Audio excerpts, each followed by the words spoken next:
2장 8절에서 15절까지 생명의 삶 2월 19일분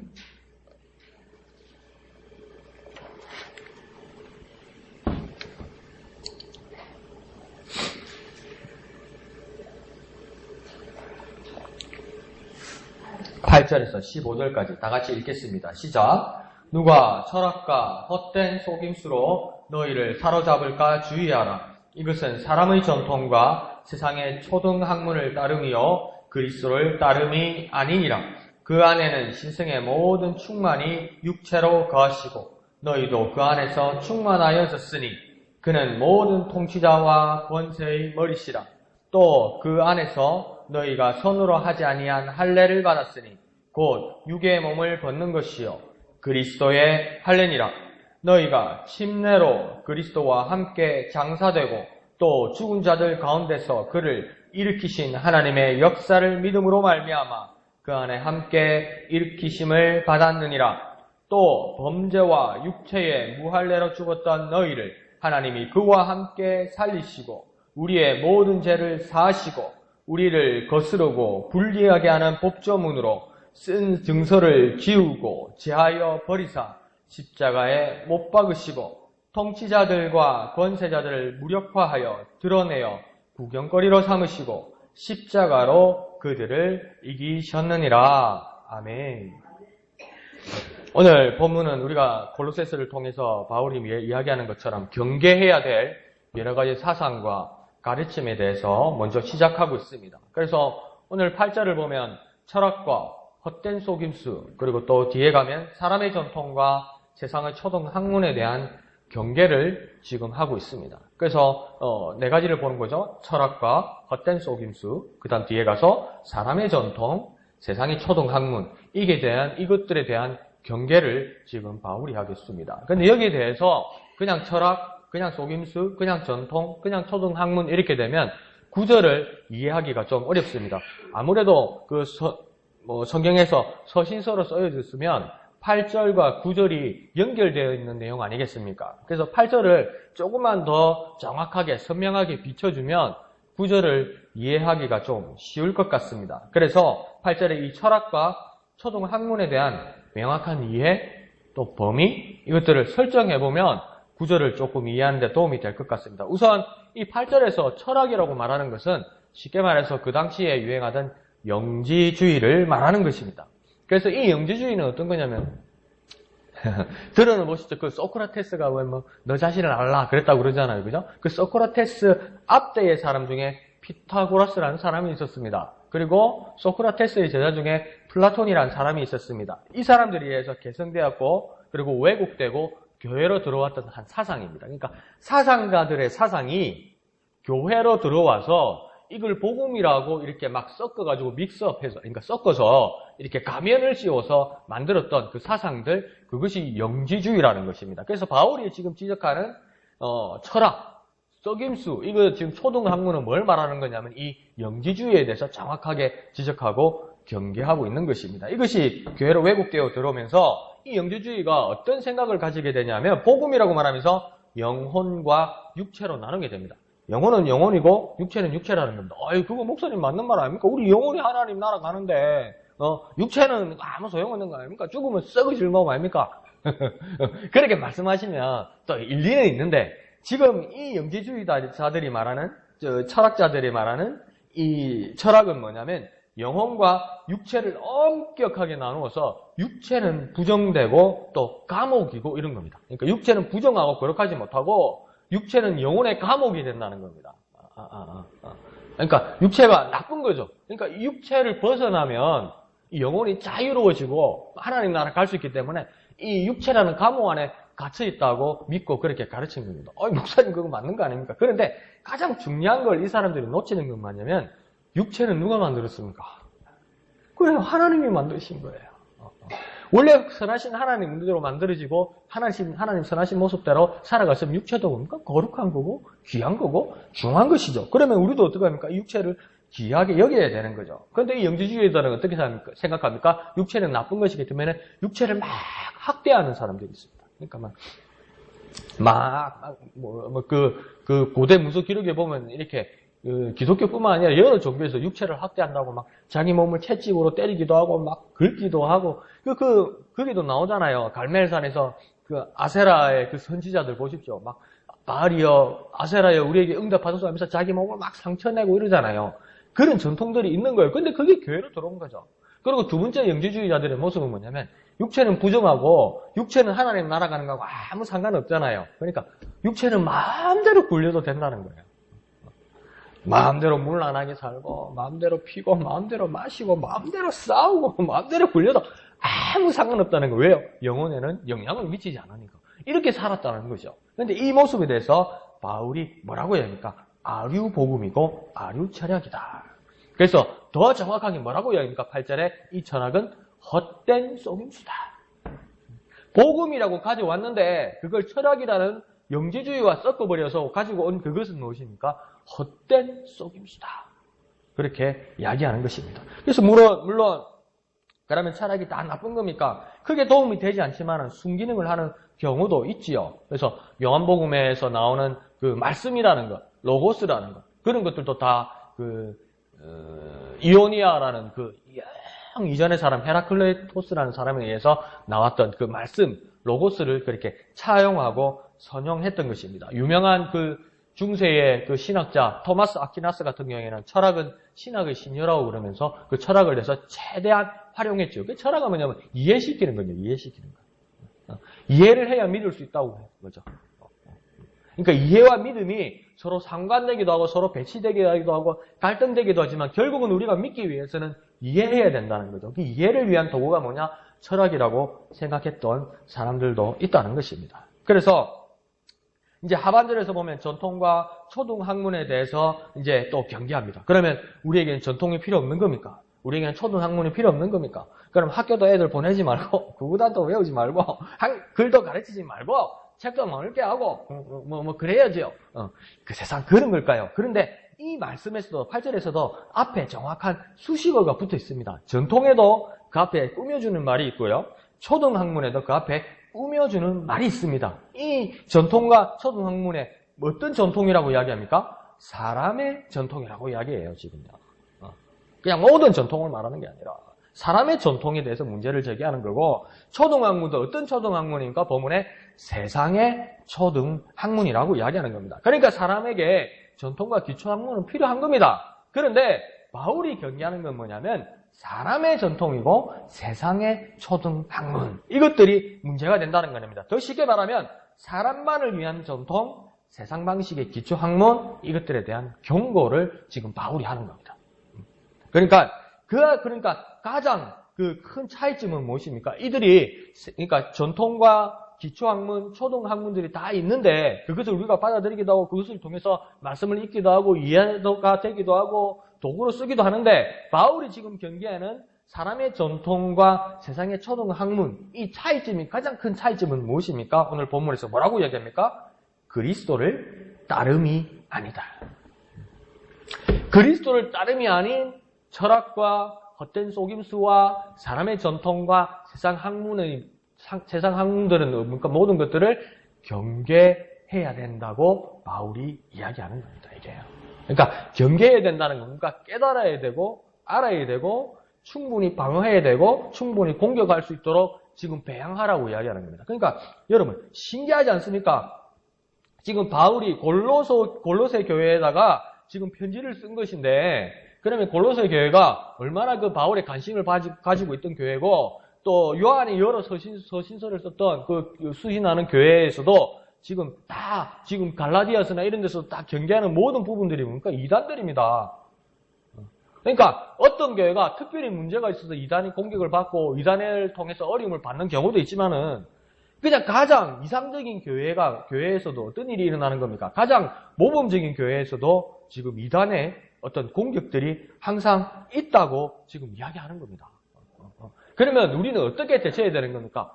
헛된 속임수와 철학과 사람의 전통과 세상의 초등 학문에 대해서 명확하게 판단하고 그것을 걷어내고 그것을 막아내는 것이 우리들의 책임이고 우리들의 어떤 뭡니까? 사명이라는 것을 깨달아야 한다는 겁니다. 그래서 성경도 무수히 뭐라고 말씀하십니까? 하나님의 백성이 지식이 없어 망한다. 이렇게 한탄을 했잖아요. 호세아 같은 선지자도, 그죠? 그러면 내 백성이 지식이 없어서 망한다는 그 하나님의 말씀을 듣고 우리는 어떤 대안을 세워야 한다고 호세아는 말합니까? 그래서 우리가 여호와를 힘써 알자.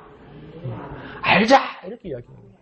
호세아가. 그러니까 우리도 어떻게 해야 됩니까? 정말 복음에 반하고 왜곡하고 세상을 향하고 속이는 것들을 경계하는 뭐가 필요합니까? 지혜가 필요합니다. 지혜가요.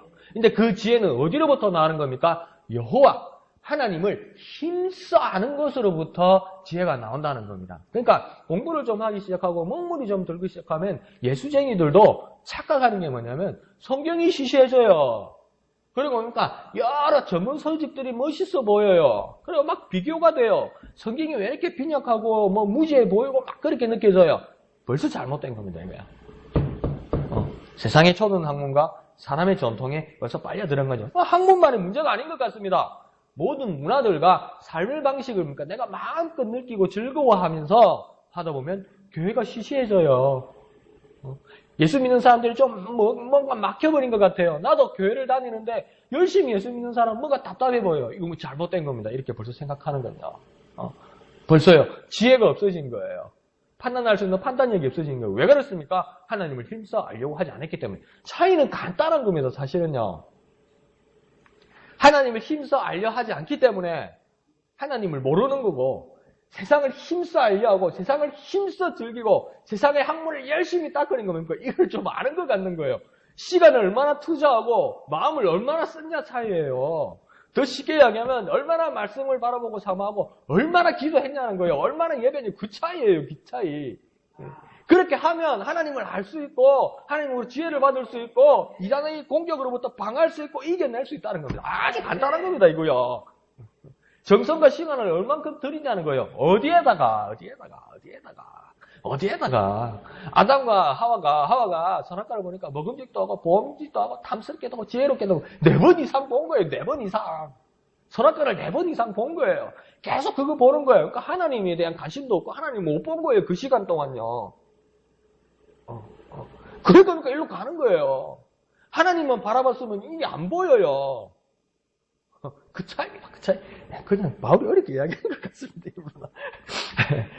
자, 그렇게 되면 9절이 이제 잘 해석이 됩니다. 9절에 뭐라고 나와 있습니까? 그리스도의 신성이 육체로 거하신다. 이게 무슨 말이야? 육체는 좋은 게 아닌데 목사님 요한복음에서도 영을 생각하면 육체를 이겨내고 막 이런 거 우리 배웠는데 목사님 그리스도의 신성이 육체로 거한다는 말이 좋은 말입니까? 목사님 나쁜 말입니까? 저도 처음에 이게 무슨 말이지? 그리스도의 신성 이거는 분명히 좋은 거고 이거는 분명히 귀한 거고 이건 분명히 거룩한 건데 육체로 거하신다. 육체 좋은 거 아닌데? 이게 좋다는 말인가? 나쁘다는 말인가? 근데 8절을 이해를 잘하면 이제 우리가 이해할 수 있는 거예요. 지금 영지주의자들은 전부 뭐라고 해야 될까? 육체는 나쁜 거라는 거예요. 육체는 부정한 거라는 거예요. 그런데 우리는 지금 뭐라고 비판했습니까? 육체도 하나님께서 만드시고 지으신 것이기 때문에 귀하고 거룩하게 쓰임받을 수 있다는 거예요. 그러니까 육체도 하나님 것이기 때문에 거룩할 수 있다는 거예요. 귀하게 쓰임받을 수 있다는 거예요. 그러면 9절에서 그리스도의 신성이 육체로 거한다는 말은 뭡니까? 이건 좋은 말이에요. 무슨 말이냐면 8절에 헛된 속임수와 같은 영지주의 철학사상이나 그들의 신비로운 영적인 것들은 뭡니까? 무형의 가장 좋은 건 무형이고 영적인 것이고 육체는 아니라는 거예요. 육체가 들어가면 나쁘다는 거예요. 육체라는 것을 이야기하면 좋은 게 아니라는 거예요. 거룩하지 못하다는 거예요. 그게 영지주의자들, 헛된 속임수와 철학자들의 생각이었는 거예요. 근데 바울은 분명하게 뭐라고 반박하냐면 그 귀한 그리스도의 신성이 생각으로나 관념이로나 그냥 영적이구나 그냥 신비적으로나 그냥 막 떠들어다니는 것으로나 우리가 그냥 머리에 있는 것으로나 마음으로 생각하는 정도가 아니라 육체로 실제로 세상에 이곳에서 만지며 먹이시며 직접 말하시며 마주 대하시며 오셨다 이렇게 이야기하는 거예요. 그러니까 너희들 생각이 8절에 너희들 생각이 틀렸다고 지금 이야기하는 거예요. 그것을 반박하기 위해서 8절을 정리한 거고 9절을 명확하게 하는 겁니다. 그리스도의 신성이 육체로 거하신다는 말은 아주 실제적이고 실질적이고 경험적이고 역사적인 사실이다. 그리고 육신을 입어오신 역사의 예수, 곧 그리스도다. 이렇게 말하는 겁니다. 그러니까 뭡니까? 예수는 육체로 실제다. 이렇게 얘기하는 거예요. 전설도 아니고 신화도 아니고 소설도 아니고 재미있는 얘기도 아니고 교훈이 되는 아주 먼 나라 이야기도 아니고 실제로 왔다. 실제로 관여하시고 실제로 역사하셨다. 역사 안에 오셨다. 세상 안에 오셨다. 이렇게 이야기하는 거예요. 그러니까 이런 잘못된 앞에 8절의 어떤 속임수에 대해서 우리가 어떻게 됩니까? 판단하고 경계해내고 이겨내야 됩니다. 아니, 그런 경우들이 지금 많아요.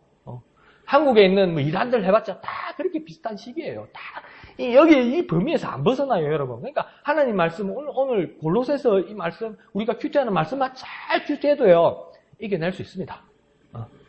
그렇게 이겨내고 능력을 배워가는 저와 여러분 되시기를 부탁드립니다. 자, 11절, 12절은 구약의 할례와 복음의 침례라는 의식에 대해서 설명합니다. 그래서 이 11절에 할례는 어떤 모습입니까? 원래 그 율법에서 난지 8일 된 남자아이의 성기의 표피를 잘라내는 걸 말합니다. 그래서 바울이 처음에 저도 그 구약의 율법 말씀만을 보고 구약 말씀만 보고 이 할례가 어떤 깊은 뜻을 가지고 있을까 저도 이해를 잘 못했어요. 그런데 골로새서를 보니까 바울의 설명으로 제가 좀 이해를 했습니다. 그러니까 남자아이의 성기의 표피, 겉에 살갗을 피부를 이렇게 잘라내는 거잖아요. 그런데 바울이 이걸 뭘로 설명하냐면 표피를 잘라낸다는 것은 당시에 이 겉의 표피가 필요 없는 것이고 쓸데없는 것이고 부정한 것이고 깨끗하지 못한 것이기 때문에 잘라낸다는 거잖아요. 잘라낸다는 것, 불필요한 걸 잘라낸다는 것, 사람에게는 뭐가 있으면 안 되는 겁니까? 죄악이 있으면 안 되는 거예요, 원래는요. 하나님 보시기에 가장 선하고 아름다운 것으로 지은 것이기 때문에 원래 하나님 모습대로의 사람은 뭡니까? 죄악이 있다는 것은 불필요한 겁니다. 부정한 거고 있어서는 안 되는 겁니다.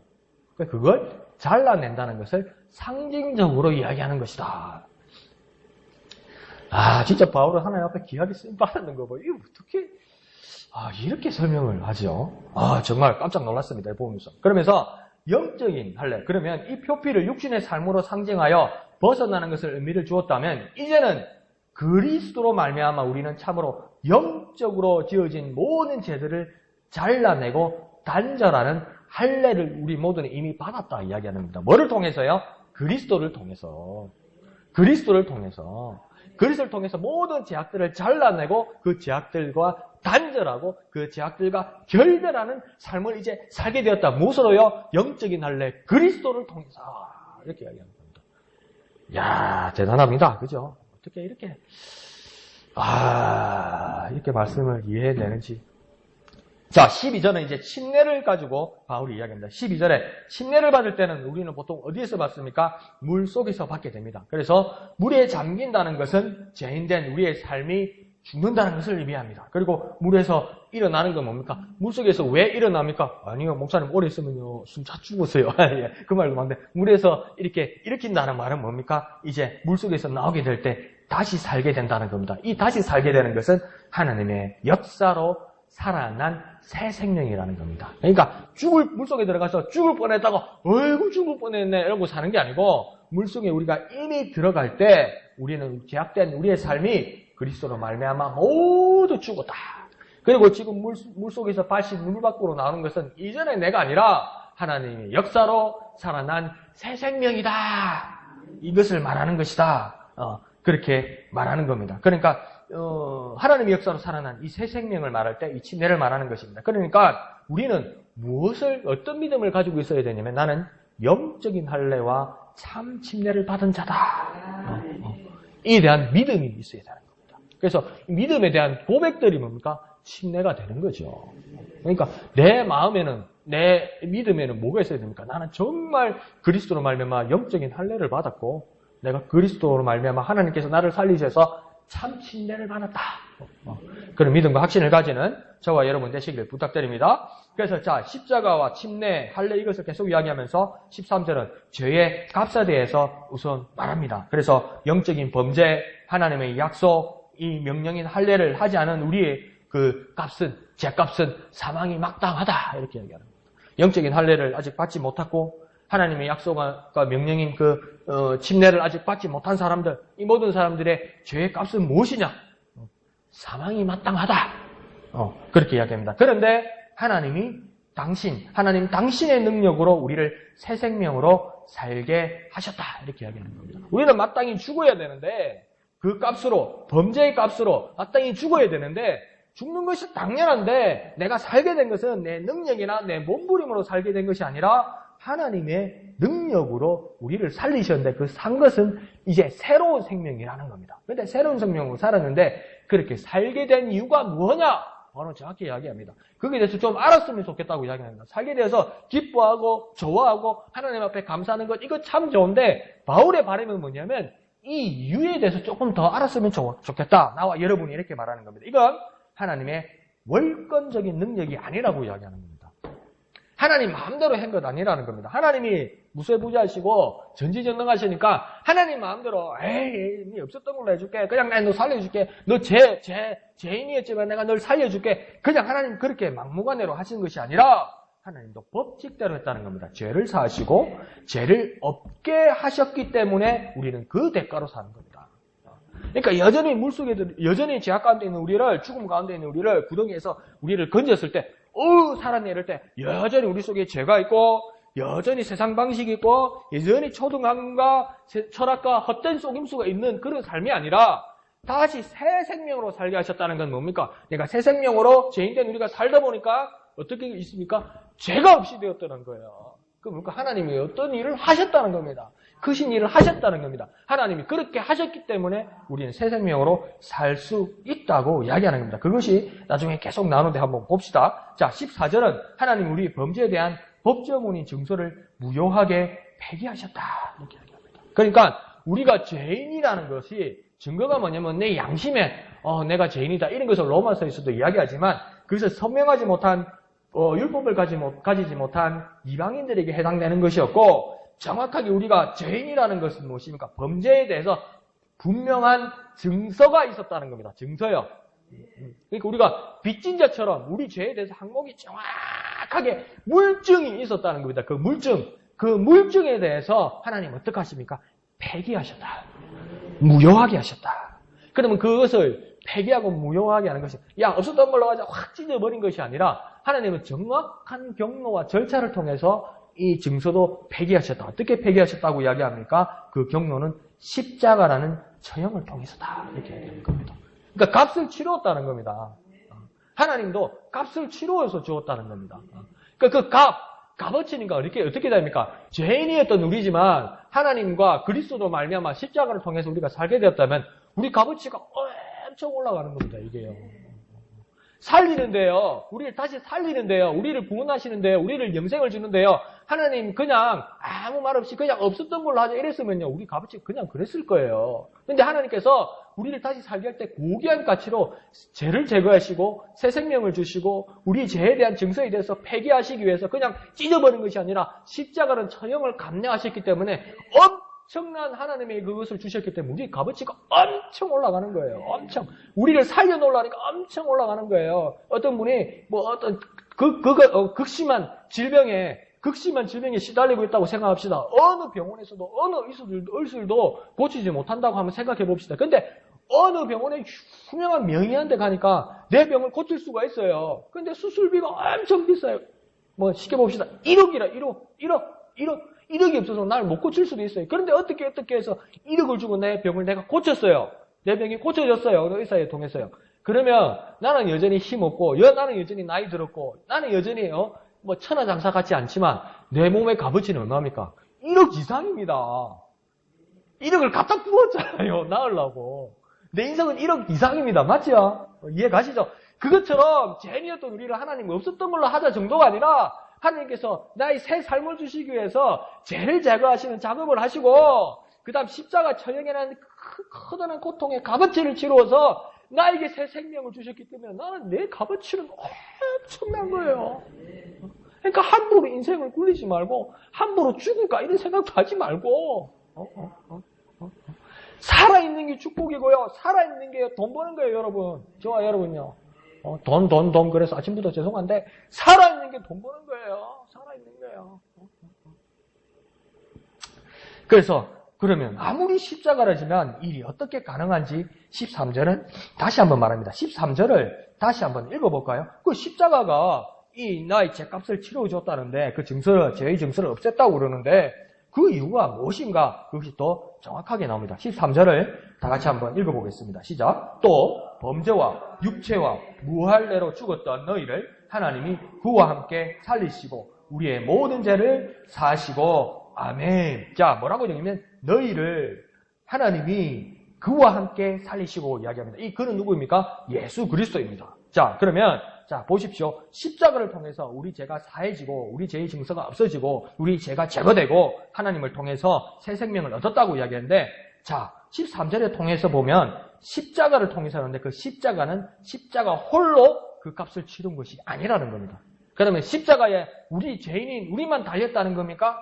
그것만도 아니라는 겁니다. 십자가에 처형하여서 달리는데 죄가 달리고 죄인인 우리가 달리고 이걸로 끝나는 것이 아니라 정말 쓸쓸하고 드러운 십자가의 죽음 앞에서 진짜 실체가 달려있는데 그가 누구더라는 겁니까? 그 예수 그리스도라는 겁니다. 그러니까 뭡니까? 죄에 대한 죽음에 대한 죄의 값은 사망, 죄의 싹은 사망이라는 그 두려움 곁에 떨고 있고 그 두려움에 죄의 값을 치러야 되는 죄인은 우리의 모습에서 우리가 어찌할 바 모르고 두려워하고 떨고 울고 괴로워하고 있을 때 누가 나와 함께 하더라는 겁니다. 나와 함께 죄값을 치르고 나와 함께 죽더라는 겁니다. 그게 누굽니까?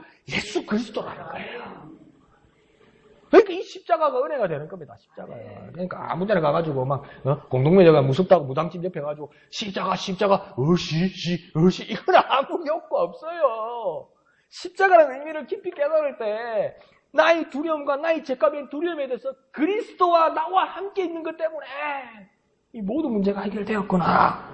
그것이 중요하다는 겁니다. 그러니 십자가에는 죄가 달리고 십자가에는 그 당사자인 죄인인 우리가 달리고 그 십자가에는 곧 죄 없으신 그리스도가 우리와 함께 달리심으로 죄 문제의 값을 해결하시고 그래서 우리는 살게 되었다는 겁니다. 그리스도와 함께 있기 때문에 우리는 살 수도 없어요. 죄값 치르고 죽었으면 끝이죠. 그런데 뭡니까? 그리스도가 함께 우리와 계셨기 때문에 그리스도의 삶과 함께 우리도 함께 다시 살게 되었다. 골로새서 열심히 읽읍시다. 이렇게 어려운 말씀이 여기 숨어 있었다니. 나는 3년 전에 우리 목사님께서 큐티 하자고 할 때 무슨 뜻인가 몰랐는데 큐티를 견동해 천만다행입니다. 천만다행. 큐티한 게 천만다행입니다. 어떻게 골로새서를 이렇게 깊이 깨달을 수 있겠습니까? 저와 여러분이 그죠? 이거 큐티는 은혜입니다. 이거 별거 아닌 줄 알았는데 큐티는 은혜입니다. 그러니까 목사님 말씀 무조건 따르십시오. 뭐 이상한데 그런 말 하지 마세요. 목사님 말 다 맞아요. 다 맞아요. 가만히 보니까. 저도 따르니까 맞아요. 이게. 언제 골로새서 이렇게 보겠습니까? 언제요? 언제 이렇게 깨닫겠습니까? 이거. 그러니까 십자가는 무엇입니까? 은혜입니다. 예수가 우리와 함께하는 표입니다. 예수가 우리와 함께하는 표가 십자가였습니다. 십자가. 바울이 그걸 우리를 통해서 우리에게 가르쳐주는 것입니다. 그래서 오늘 이 시간 우리가 기도하고 묵상할 때 십자가 연애 감사합니다. 나와 함께 하시는 십자가. 오늘은 그 수식을 하나 붙입시다. 나와 함께 하시는 예수의 십자가. 나와 함께 하시는 예수의 십자가. 십자가 딱 바라볼 때, 십자가를 딱 바라볼 때, 교회를 딱 들을 때 우리 교회 십자가가 딱 보일 때 저 십자가는 나와 함께 하시는 예수의 십자가다. 나와 함께 하시는 예수의 십자가다. 추운 겨울에 십자가가 있어도 저 십자가에 달려 내가 죽어야 되는데 저 추운 겨울에 내가 달려야 해도 저곳에는 그리스도가 나와 함께 하신다. 그러니까 예수님께서 뭔가 각자의 십자가를 지라. 진짜 걱정하지 마세요. 너희가 각자의 십자가를 지라고 예수님 매정하게 말씀하신 거지만 우리의 각자의 십자가를 질 때 그리스도가 함께 하십니다. 그 놀라운 은혜 가운데 살아가는 저와 여러분 되시기를 거룩하신 예수님의 이름으로 축원드립니다. 기도하겠습니다. 거룩하신 주님 은혜를 감사드립니다. 십자가를 바라볼 때 좀 두렵기도 했고 십자가를 바라볼 때 죄는 우리가 발견되기도 했고 십자가를 바라볼 때 어떨 때는 좀 부담스럽기도 했는데 그 십자가가 은혜가 되는 것은 예수 그리스도께서 우리와 함께 하심을 깨닫게 하여 주시니 감사합니다. 우리가 각자의 십자가를 지고 갈 때도 그리스도가 예수가 나와 함께 하심을 항상 깨달아 기쁨으로 거뜬히 이 십자가를 감당할 수 있는 우리가 되게 하여 주시옵소서. 모든 것을 감사드리며 거룩하신 예수님의 이름으로 간절히 기도하옵나이다. 아멘. 이 시간 말씀을 생각하시면서 기도하시고 오늘은 금요일 또 금요 기도회가 있습니다. 위에서 기도해 주시고 참여해 주시기를 부탁드립니다. 토요일 예배당 미화와 꽃꽂이와 또 식당 사역을 위해 헌신하는 분들을 위해서 특별히 기도해 주시고 동참해 주시기를 부탁드립니다. 주일 찬양대와 또 말씀을 전하시는 담임 목사님을 위해서 더욱 기도해 주시기를 부탁드립니다. 그리고 또 오후 예배와 큐티 나눔을 위해서도 더욱 여러분 기도해 주시기를 부탁드립니다. 그리고 크리스마스와 또 성탄 전야, 또 크리스마스, 그리고 성구 영신 예배를 위해서 준비하는 모든 사역들 가운데 여러분 기도해 주시고 동참해 주시고 함께해 주시기를 부탁드립니다. 또 시내 지역 보고만을 위해서 기도하실 때 웅천동, 웅동 1동, 웅동 2동을 위해서 또 기도해 주시기를 부탁드립니다. 이 시간 또한 각자의 기도의 제목을 가지고 다 같이 기도하도록 하겠습니다. 기도하겠습니다. 거룩하신 주님, 은혜를 감사합니다. 크신 하나님의 사랑에 감사드립니다.